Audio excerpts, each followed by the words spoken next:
94,4 FM. Kanal Inspirasi Pro 1 RRI Makassar. Assalamualaikum warahmatullahi wabarakatuh dan selamat siang pendengar Pro 1 RRI Makassar. Senang sekali siang hari ini kami kembali menjumpai Anda di Lintas Makassar Siang di pengarus utamaan gender untuk kebersamaan kita di hari Selasa tanggal 21 Juni 2022 bersama saya Idam Malik yang menemani Anda pendengar hingga pukul 12 siang nanti.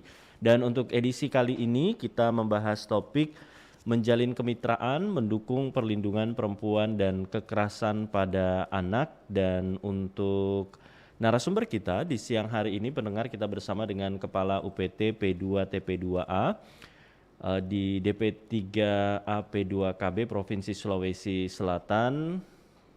Kami sudah terhubung melalui sambungan telepon dengan Ibu Meisi Saribunga Papayungan SKM MSc PH. Kita segera menyapa beliau. Assalamualaikum, selamat pagi Ibu Meisi.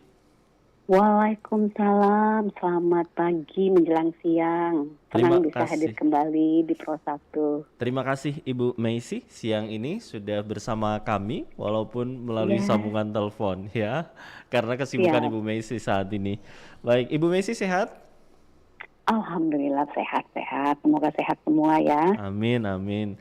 Makasih Bu Meisi sudah bersama kami siang hari ini dan topik kita terkait menjalin kemitraan, demi mendukung perlindungan perempuan dan kekerasan pada anak. Di awal kebersamaan kita mungkin ada pengantar terlebih dahulu yang akan Ibu Meisi sampaikan untuk pendengar. Silakan Bu Meisi. Oke, baik, terima kasih sudah bisa bergabung kembali hari ini. Kalau bicara kami dari Dinas Pemberdayaan, nama dinasnya panjang ya, Dinas Pemberdayaan Perempuan, Perlindungan Anak, Keluarga Berencana, Pengendalian Penduduk dan Keluarga Berencana.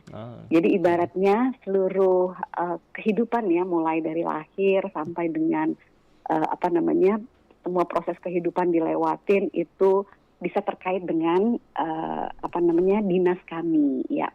Baik teman-teman di seluruh teman-teman pendengar ya di seluruh ini Indonesia ya atau seluruh pokoknya di mana saja berada.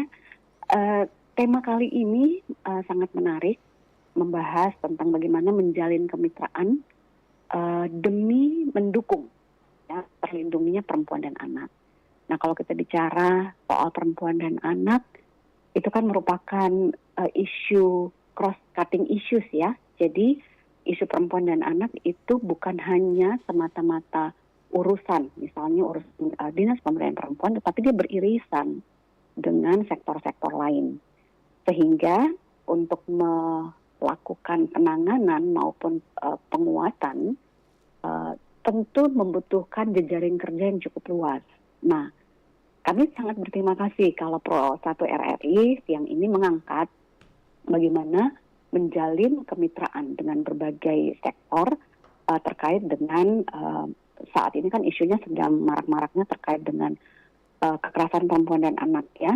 Jadi ini kita sedang mengadres isu tentang bagaimana perlindungan perempuan dan anak dilakukan ya dengan berperspektif korban, tetapi juga melakukan upaya-upaya pencegahannya. Nah, kalau judul besarnya tema diskusi-diskusi kita kan selama ini adalah pengarus utamaan gender ya. Artinya bahwa isu-isu terkait dengan peran perempuan dan laki-laki juga termasuk misalnya posisi anak itu perlu di mainstreaming, perlu diarus utamakan ke dalam back mind pembangunan nasional gitu ya. Jadi semua dia tidak berada pada satu sektor, tapi dia akan terintegrasi ke dalam seluruh sektor yang terkait dengan pembangunan secara umum gitu. Begitu mungkin di awal kita kita membukalah diskusi ini. Baik, terima kasih Bu Meisi untuk pengantar yang disampaikan dan memang tadi ini kami singkat ternyata tadi Bu Meisi sampaikan kepanjangannya itu Dinas Pemberdayaan Perempuan, Perlindungan Anak, Pengendalian Penduduk Pengendalian Penduduk dan ya. Keluarga Berencana Provinsi Sulawesi Selatan. Betul, panjang kan, harus tarik nafas. Baik, nah fokus kita siang hari ini seputar lembaga kemitraan untuk mendukung perlindungan perempuan dan kekerasan pada anak, Bu Messi ya. Iya. Nah tujuannya apa sih Bu Messi untuk kemitraan ini dan sejauh mana dukungannya begitu? Baik, ya. Jadi kalau kita bicara besarannya tentang pemberdayaan perempuan, kan lebih banyak dikenal misalnya dinasnya Dinas Pemberdayaan Perempuan dan Perlindungan Anak. Tapi sebetulnya di dalam pengertian pemberdayaan juga ada perlindungan. Nah, bagaimana membedakan? Kalau pemberdayaan memang cukup banyak juga dikerjakan atau dilakukan oleh instansi-instansi di luar Dinas Pemberdayaan Perempuan. Jadi misalnya UMKM kan, Dinas Koperasi, itu semua melakukan pemberdayaan untuk perempuan, termasuk di dalam sasarannya gitulah ya. Yeah. Tetapi ketika kita bicara perlindungan, maka tidak banyak dinas, instansi yang melakukan spesifik upaya untuk melakukan perlindungan. Umumnya itu kalau kita sudah bicara perlindungan, orang memahaminya hanya sebagai, oh ini sudah bermasalah. Tapi sebetulnya yang kita maksud juga di dalam adalah bagaimana menyusun kebijakan, membuat atmosfer lingkungan, termasuk lingkungan kebijakan yang suportif dan melindungi, ya, melindungi hak-hak perempuan, melindungi potensi-potensi perkembangan perempuan. Banyak yang guyon, memangnya perempuan tidak berdaya. Benar nggak? Banyak yang ngomong begitu ya? Yeah. Nah, kalau kita lihat sebetulnya tidak sedikit perempuan-perempuan yang memang sudah aktualisasinya itu sudah nampak di sektor publik gitu.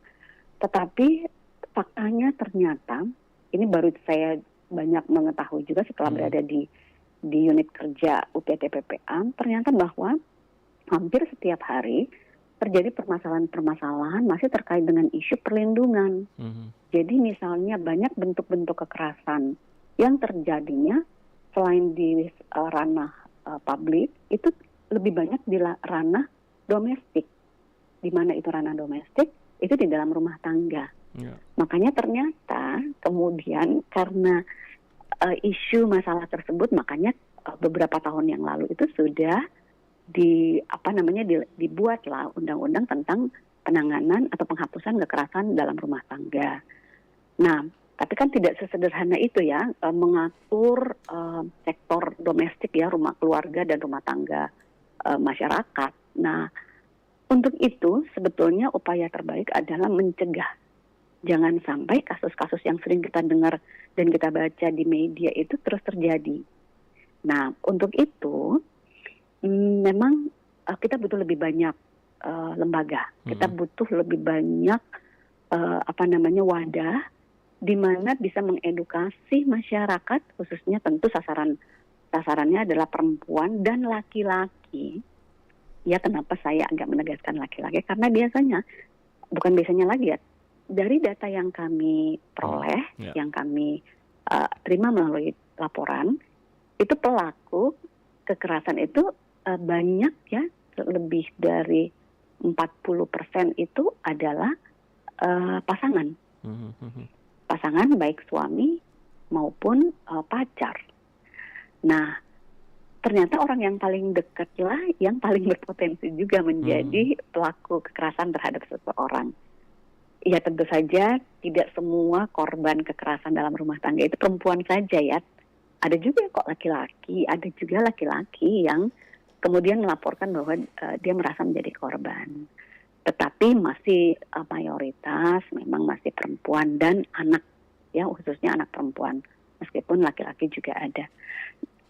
Kalau pertanyaannya adalah bagaimana kemitraannya, bagaimana sektor-sektor di luar itu bisa membantu. Nah, lagi-lagi ternyata bahwa isu ini tidak semua lapisan masyarakat itu memahami dengan perspektif yang sama ya. Jadi banyak yang misalnya korban ataupun potensial menjadi korban itu merasa bahwa oh ini belum masalah. sehingga itu tidak cepat ditangani. Banyak juga misalnya sektor-sektor di luar DP3A maksud saya, Ya. yang sebetulnya bisa melakukan upaya pencegahan dini melalui tadi upaya pemberdayaan sehingga tidak menjadi masalah. Contohnya adalah umumnya ternyata kalau kita lihat boleh dilihat ya di data alasan perceraian misalnya ya, perceraian di pengadilan agama maupun pengadilan negeri itu umumnya karena nomor satu itu karena alasan ekonomi. Ya. Yang kedua karena perselingkuhan gitu ya. Itu umumnya yang ada di data. Nah, masalah ekonomi kan ini klasik ya. Ketidakmampuan satu keluarga untuk bisa memaintain, untuk bisa memenuhi kebutuhannya sehingga dirasakan menjadi beban bagi keluarga tersebut yang memicu adanya bentuk-bentuk respon-respon kekerasan.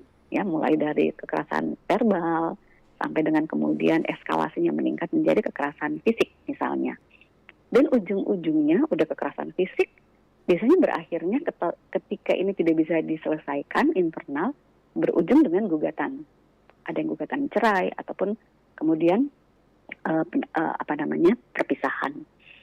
Nah, pencegahannya seperti yang kami sampaikan tadi, ya bagaimana kemudian perempuan sebagai bagian dari keluarga ini bisa mandiri secara ekonomi, bisa membantu suami. Nah, disinilah peran-peran gender gitu. Gender itu bukan hanya seksualitas ya perempuan dan laki-laki, tetapi peran-peran jenis kelamin perempuan dan laki-laki lebih ke perannya di dalam masyarakat. Di banyak keluarga saya lihat selama ini, apalagi di masa pandemi, itu kan banyak sekali keluarga yang kemudian laki-laki sebagai kepala keluarga itu mengalami musibah misalnya di PHK ya. Ataupun bisnisnya jadi kolaps gitu kan. Nah, kemudian itu sangat mengganggu stabilitas ekonomi keluarga. Nah, bagaimana sebetulnya peran-peran perempuan di dalam keluarga itu yang sebetulnya kita bisa lihat kalau dikumpulkan datanya banyak sekali perempuan-perempuan yang kemudian bangkit menjadi pejuang-pejuang keluarga, mulai dari membuat masakan bisnis dari rumah gitu ya, kemudian banyak yang kemudian menjadi entrepreneur dadakan, bisa menjual online dan sebagainya.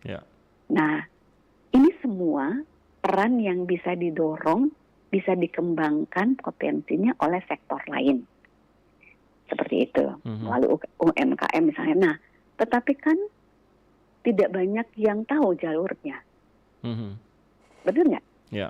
Misalnya saya ibu rumah tangga yang saya kemudian bisa jadi, bisa dagang lah ya, bisa bisnis melalui online. Tapi untuk misalnya sumber permodalan ataupun misalnya untuk mengemas produk saya, ataupun misalnya untuk meminta sertifikat halal gitu kan, sebagai persyaratan produk, itu saya nggak tahu.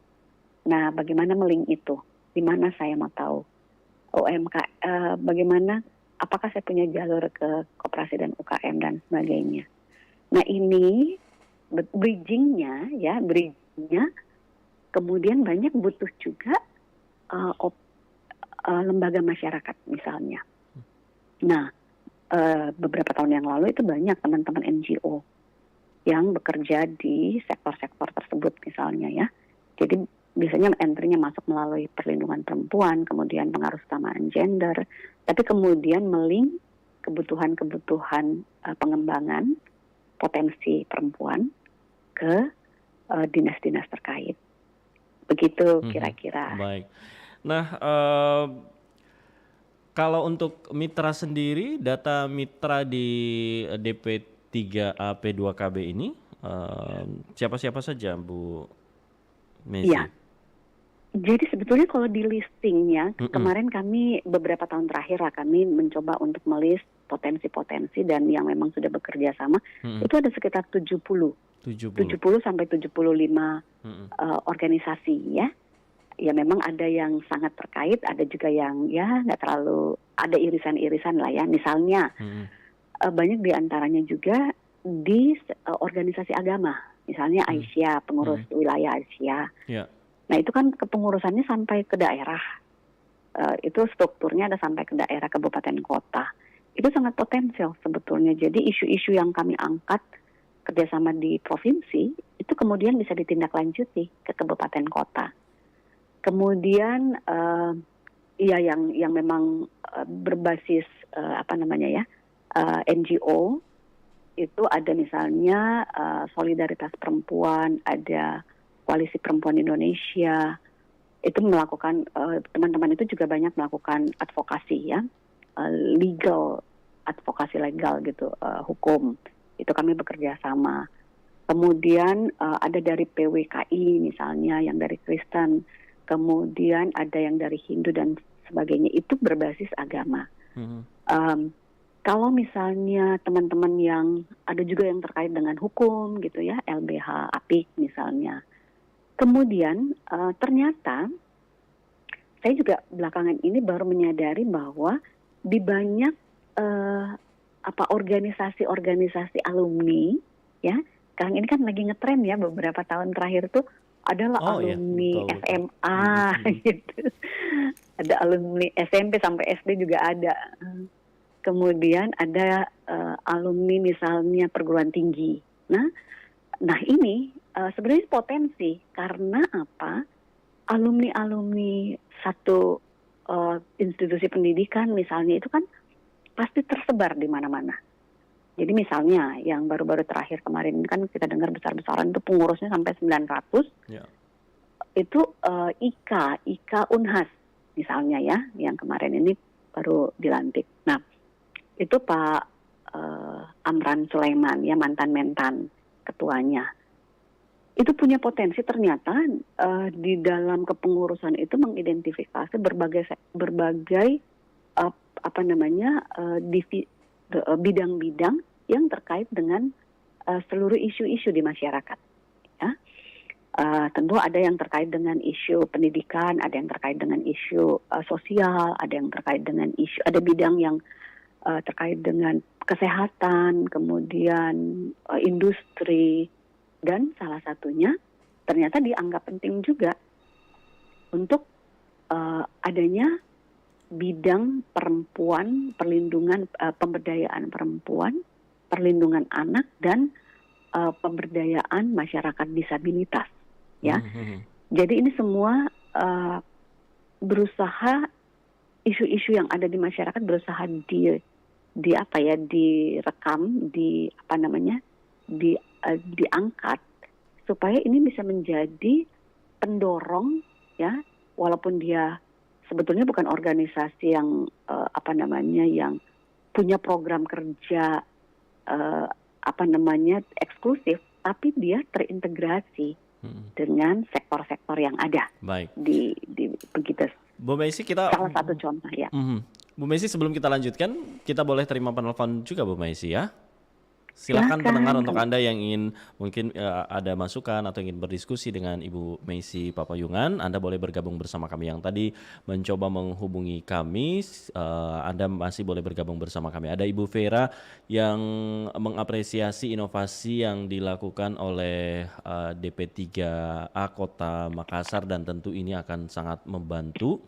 Kemudian juga ada Ibu Ani, banyak sekali sebenarnya yang tidak mengetahui harus kemana ketika terjadi kasus kekerasan terhadap perempuan dan anak, dan mengapresiasi kerjasama dengan mitra-mitra. Katanya bagaimana mengetahui link-link ke mitra-mitra tersebut, Bu Messi. Tapi sebentar kita tanggapi pendengar yang bergabung ini, Bu Messi ya. Kita jeda dulu sejenak. Ya, dan untuk Anda pendengar yang masih ingin bergabung, masih ingin berbincang langsung dengan Ibu Messi Papayungan, Anda masih boleh bergabung bersama kami di Pengarus Utama Gender. Kami kembali sesaat lagi.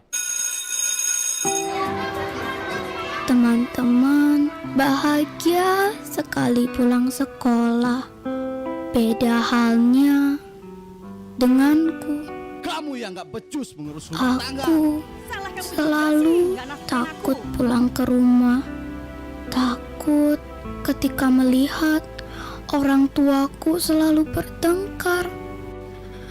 Ayah Berani ya kamu selalu melawan aku? marah dan memukul ibu.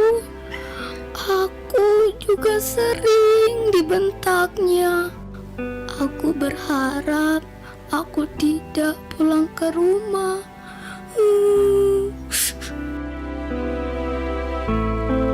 Stop kekerasan terhadap perempuan dan anak.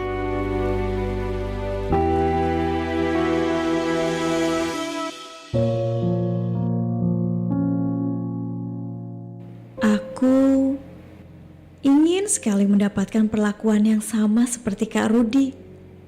Ayah selalu mendukung pendidikannya, sedangkan aku dilarang melanjutkan kuliah. Rudi, setelah ini kamu lanjut studi Ayah S3 selalu ya. bilang, aku anak perempuan yang ujung-ujungnya hanya akan menjadi seorang istri dan mengurus rumah tangga. Padahal, aku ingin sekali menggapai cita-citaku. Rudi, ayah sudah belikan kamu laptop, mobil. Ayah juga dan selalu lain-lain. memberikan apa yang Semua Kak Rudi atas perlu nama dan kamu. inginkan. Sedangkan aku tidak.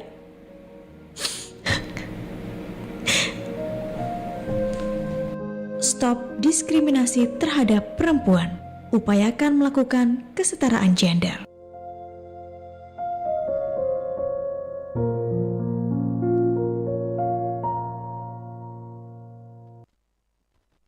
Pro 1, Kanal Inspirasi. RRI Makassar.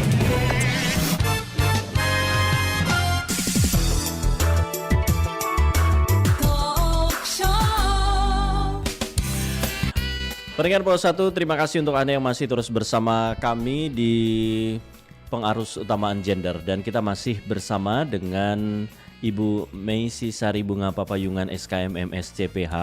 Beliau merupakan Kepala UPTP 2 TP2A di DP 3A P2KB Provinsi Sulawesi Selatan. Dan beliau tadi sudah menjelaskan banyak hal terkait topik kita menjalin kemitraan untuk mendukung perlindungan perempuan dan kekerasan pada anak. Kita menyapa kembali Ibu Meisi. Ibu Meisi. Ya, Ya. ya. Ibu Meisi, sebelum kita jeda tadi beberapa pendengar kita yang mengapresiasi kemudian apa yang dilakukan oleh DP3AP2KB ini bentuk inovasi atau memang sudah lama menjalin kemitraan seperti ini, dan hasil yang dirasakan ini seperti apa Bu Meisi contohnya? Oke, baik, terima kasih. Saya koreksi dulu ya. Ya. Jadi kami di DP3A Daldo KB Provinsi ya. Jadi di tingkat provinsi ada, di tingkat Kota Makassar juga ada. Tapi kebetulan kami di provinsi. Nah, Provinsi. Ya. provinsi ya. Kalau kewenangan provinsi kan meliputi 24 kabupaten kota ya. Jadi mengkoordinasikan, melakukan pembinaan, termasuk di dalamnya menjalin kemitraan dengan 24 kabupaten kota dan dan lembaga-lembaga masyarakat ya tingkat provinsi. Nah, awalnya memang ini menjadi inovasi ya di sekitar 7-8 tahun yang lalu ketika dinas ini baru awal-awal terbentuk. Jadi belum punya bentuk sebetulnya ya membangun. Nah, kami mulai menyusun bagaimana strategi implementasi program. Salah satunya kemudian disadari bahwa memang kita tidak mampu bekerja sendiri. Sehingga tadi dari cross cutting issue itu dipetakanlah isu-isu atau hal-hal yang bisa dikerjasamakan dengan masyarakat pada sektor mana. Jadi kalau pemerintah memang kami hadir membuat kebijakannya. Jadi makanya ada peraturan daerah, ada kebijakan apa. Nah, turunan itulah yang kemudian dilakukan pemetaan dan kami berkoordinasi. Kita setiap tahun itu ada rapat beberapa kali dengan lembaga-lembaga mitra tergantung dari isu. Jadi misalnya kalau kita bicara isu perlindungan, maka kami akan bekerja sama dengan lembaga-lembaga yang melakukan pendampingan ataupun program kerja yang terkait dengan perlindungan, baik dia perempuan maupun anak. Kalau kita bicara pemberdayaan misalnya, ada juga misalnya pemberdayaan perempuan di bidang politik gitu. Jadi kita bekerja sama dengan para anggota dewan yang terhormat baik di tingkat provinsi maupun organisasi-organisasi atau partai-partai politik. Bagaimana membekali dan meningkatkan kapasitas calon-calon perempuan-perempuan yang calon legislatif ataupun juga masih berada di partai. Jadi ada namanya apa istilahnya ya? Ada organisasinya, ada organisasi perempuan di partai politik. Kemudian di parlemen juga ada. Nah, terkait dengan perlindungan, banyak yang misalnya ya sekarang isunya itu perkawinan usia anak. Ini jadi lagi trending nasional. Bagaimana mencegah perkawinan usia anak? Ya. Nah, itu beberapa koalisi, beberapa teman-teman NGO membuat koalisi pencegahan perkawinan anak. Itu kemarin ini banyak didorong, dimotori oleh teman-teman dari ICJ, Institute Justice Community, ya, bahasa Indonesianya apalah gitu. Kemudian itu ada yang funding gitu, ada funding dari luar yang kemudian mereka terjemahkan programnya ke dalam perlindungan anak melalui pencegahan perkawinan anak. Nah, itu ada mereka teman-teman membentuk koalisi dan bekerja sama dengan provinsi sebagai leading sector. Nah, termasuk di dalam melakukan penanganan kalau udah jadi kasus. Mungkin banyak di antara kita yang kenal LPA ya, Lembaga Perlindungan Anak. Nah, sekarang memang kita sangat kita selalu berusaha untuk beneficiaries gitu ya, saling memberikan benefit gitu, keuntungan. Jadi sekarang teman-teman LPA yang di Sulawesi Selatan itu tidak lagi banyak melakukan pendampingan korban. Lebih banyak didorong ke UPTD sebagai layanan teknis, UPTD PPA, yang tadinya P2TP2A, saya koreksi barangkali saya ralat, sekarang sudah menjadi PPA, Perlindungan Perempuan dan Anak, bukan lagi Pusat Pelayanan Terpadu Perlindungan Perempuan dan Anak. Itu diseragamkan di seluruh Indonesia. Nah, teman-teman itu kerjasamanya dengan merefer kasus-kasus untuk yang didampingi itu ke UPTD. Tapi untuk melakukan advokasi ya, untuk mendorong percepatan proses, kemudian mendorong lembaga-lembaga vertikal misalnya, bagaimana pengadilan itu dan kejaksaan bisa memenuhi perspektif penanganan perspektif anak atau perspektif perempuan, itu didorong juga oleh teman-teman NGO ini, teman-teman LSM melalui LPA misalnya atau organisasi lain. Ada namanya Dewi Keadilan, ada banyak lah. Dan sudah banyak hasil yang dirasakan begitu manfaat kemitraan ini. Betul. Pendengar, jadinya, ya silakan Bu Messi.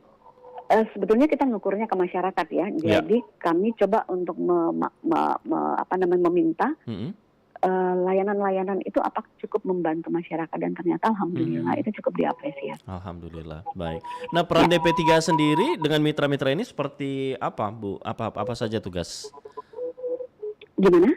Peran DP3A sendiri dengan mitra ini seperti apa? Mungkin memberi tugas kah atau memantau atau seperti apa, Bu Messi? Jadi yang tadi saya sampaikan itu, misalnya untuk kita bermitra dalam bentuk program, ya, program edukasi, program advokasi pembuatan legal drafting gitu ya, itu banyak difasilitasi oleh teman-teman NGO. Tapi kalau untuk pelaksanaan teknis yang operasional, misalnya udah mulai pendampingan, nah di teman-teman NGO kan tidak punya misalnya rumah aman, ya, tidak punya psikolog, tidak punya pendamping hukum yang khusus gratis. Nah, itu kami siapkan. Kami siapkan layanan itu, tenaga ahli itu dari UPT, PT PPA. Ya. Itu boleh diakses secara gratis. Begitu. Baik. Nah, ke depannya apa yang perlu diperbaiki lagi atau ingin dibenahi inovasi-inovasi ke depan oleh DP3A seputar kemitraan ini, Bu Messi? Iya. Tentu ini perlu di banyak area yang perlu ditingkatkan ya dan diekstensifikasi lah, maksudnya yang isunya kan berkembang ya. Mungkin besok-besok ada isu baru yang kita perlu keroyokin lagi bersama. Itu juga kita tetap akan lakukan. Nah, saat ini memang komunikasi dan evaluasi bersama itu juga penting. So far yang sudah dilakukan oleh teman-teman yang bisa udah kelihatan bantuannya ke pemerintah ataupun apa yang sudah pemerintah lakukan yang sudah memberikan kemudahan ataupun membantu proses kerja teman-teman mitra. Begitu juga dengan misalnya kepolisian ya. Kepolisian kadang-kadang itu pada saat ada kasus kekerasan perempuan dan anak itu juga bingung kalau nggak punya pendamping korban. Nah, saat ini dengan mudah mereka tinggal telepon, bikin surat rujukan permintaan untuk pendampingan, pemeriksaan psikologis, misalnya perlu pendampingan kesehatan, itu bisa dengan mudah dilakukan koordinasinya, sehingga layanannya itu jadi maksimal untuk korban. Ya, jadi selama ini kan dikeluhkan, polisi itu lambat, segala macam. Kadang-kadang komunikasi ke korban itu dianggap tidak punya perspektif ya, dianggap kasar dan sebagainya, itu bisa terjawab melalui kerjasama ini, kemitraan ini. Mereka tinggal minta pendamping dari UPTD, baik di provinsi maupun kota, itu kita dampingi, dan mereka kerjanya jadi ringan, seperti itu. Baik. Bu Messi, ini tadi pendengar kita yang belum sempat ditanggapi yang menanyakan bagaimana katanya untuk bisa terhubung dengan mitra-mitra DP3A, aksesnya kemana begitu? Oke. Jadi saat ini sebetulnya kalau misalnya membutuhkan biasanya kita masuk melalui dinas ya atau UPTD. Karena layanan teknis itu kami sediakan hotline. Ada nomor hotline, nanti coba saya kirimkan. Dan bisa langsung datang juga ke kantornya. Kantor UPTD itu di Jalan Hertasning 6 nomor 1 di belakang DPR Kota Makassar. Itu bisa konsultasi di sana, kebutuhannya apa, mau link dengan mana, institusi mana yang bisa kami fasilitasi, nanti kami akan linkkan. Seperti itu. Untuk pendengar kita yang di daerah kabupaten kota? Oh iya, nah sebetulnya untuk memudahkan dan mendekatkan akses, setiap kabupaten kota itu sudah diminta membentuk UPTD, tapi baru ada 12 kabupaten yang membentuk UPTD, UPTD PPA seperti kami di provinsi. Tapi yang belum punya UPTD juga punya P2TP2A itu ada di dinas, di dinas DP3A setempat. Itu bisa bertanya ke sana, ya. Kalau misalnya mungkin teman-teman di daerah belum lengkap atau belum begitu luas jejaringnya, boleh saja berkonsultasi ke provinsi. Nanti kami akan bantu untuk melingkan dengan daerah. Baik. Pendengar kita yang bertanya kami bacakan lagi Bu Messi ya. Katanya banyak yang belum mengetahui ibu harus kemana untuk melaporkan kekerasan terhadap perempuan. Kemudian juga penanya lainnya dari Ibu Nur, apakah ketika terjadi pelecehan seksual harus ada saksi atau orang ketiga dan bagaimana prosedur pelaporannya? Silakan Bu Messi. Baik ya. Jadi terkonfirmasi ya Pak Mas ya. Ternyata memang banyak yang belum tahu. Nah, memang pertama kali yang dibutuhkan kalau ada korban itu ada pendampingnya. Jadi korban merasa bahwa ada yang peduli dan bisa membantu untuk melink layanan, termasuk pengaduan. Pengaduan bisa dilakukan, jadi biasanya korban itu bisa langsung mengadu ke UPTD, PPA, melalui telepon, kemudian nanti kami janjian, atau bisa langsung datang. Nah, kalau datangnya dulu ke UPTD, baru kami dampingi melaporkan ke kepolisian. Kemudian dilakukan visum dan sebagainya ya. Termasuk yang pertanyaan berikutnya ya, emangnya harus ada saksi? Padahal kan kasus-kasus seperti itu biasanya tidak ada yang melihat, nggak ada saksinya kan. Nah disinilah perannya pendamping di dalam membantu mengumpulkan informasi-informasi dari keluarga, dari lingkungan untuk bisa menjadi informasi awal. Jadi bukti awal bagi kepolisian untuk bisa menginvestigasi lanjut. Nah, jadi jangan khawatir kalaupun kejadian begitu kan memang nggak ada saksinya, susah. Tapi bisa kita telusuri sebelum maupun setelah kejadian. Kemudian masih banyak lagi, sebetulnya banyak peluang-peluang yang bisa dipakai untuk menyediakan tadi kan ada 2 alat bukti. Jadi alat bukti baik itu berupa saksi maupun barang bukti itu bisa menjadi alat bukti. Ya, jadi makanya ini penting untuk punya pendamping. Ya, tidak perlu pengacara. Karena sebetulnya UPTD itu sudah dilatih untuk paham kebutuhan korban dan apa saja sih yang perlu mereka bantu supaya kasusnya bisa memenuhi unsur tadi dan bisa dilanjutkan. Demikian barangkali. Baik, terima kasih Bu Messi, juga mudah-mudahan terjawab untuk Ibu Nur dan pendengar yang tadi sudah bergabung. Ibu Messi, ini dari data di Sulawesi Selatan, kasus apa sih Bu yang paling banyak dan mitra yang paling sibuk akhirnya ini di mana Ibu? Iya, jadi kalau kasus kekerasan sendiri, kalau berdasarkan data di sistem online ya, Simponi, di Sulawesi Selatan tahun karena yang lengkap itu 2021 ya, yang paling terbaru itu ada 1.519 kasus yang terlapor, baik perempuan maupun anak. Nah, kasusnya itu yang paling banyak nomor 1 tertinggi itu memang masih laporan kekerasan fisik. Fisik. Karena bentuk-bentuk misalnya KDRT ya fisik, walaupun secara psikologis juga bentuk kekerasan ya. Fisik, kemudian yang kedua adalah kekerasan seksual. Itu sekitar 30% dari seluruh kasus yang dilaporkan. Jadi kalau 1.500 sekian, 30%-nya, sekitar 300 lebih, 380-an kasus. Nah, itu besar, ya. Menurut saya itu sangat besar, apalagi kasus yang terlapor ini kan pasti sangat sedikit ya. Masih lebih banyak orang yang belum melaporkan kejadian yang dialami. Jadi kalau kita kenapa tuh Bu? Kalau ya? Ibu sendiri melihat kenapa tidak melapor? Yang pertama seperti tadi, nggak tahu melapor kemana. Takut kalau misalnya melapor ke polisi, langsung ke polisi bilang ada saksinya. Ada orang lihat karena kan harus ada saksi. Nah, nggak ada saksi yang melihat. Jadi begitu pertama diminta misalnya diambil keterangannya, kemudian siapa yang melihat, siapa yang saksi, siapa yang melihat langsung, karena saksi itu adalah siapa yang melihat langsung dan mendengarkan langsung. Nah, itu biasanya langsung terkat di situ.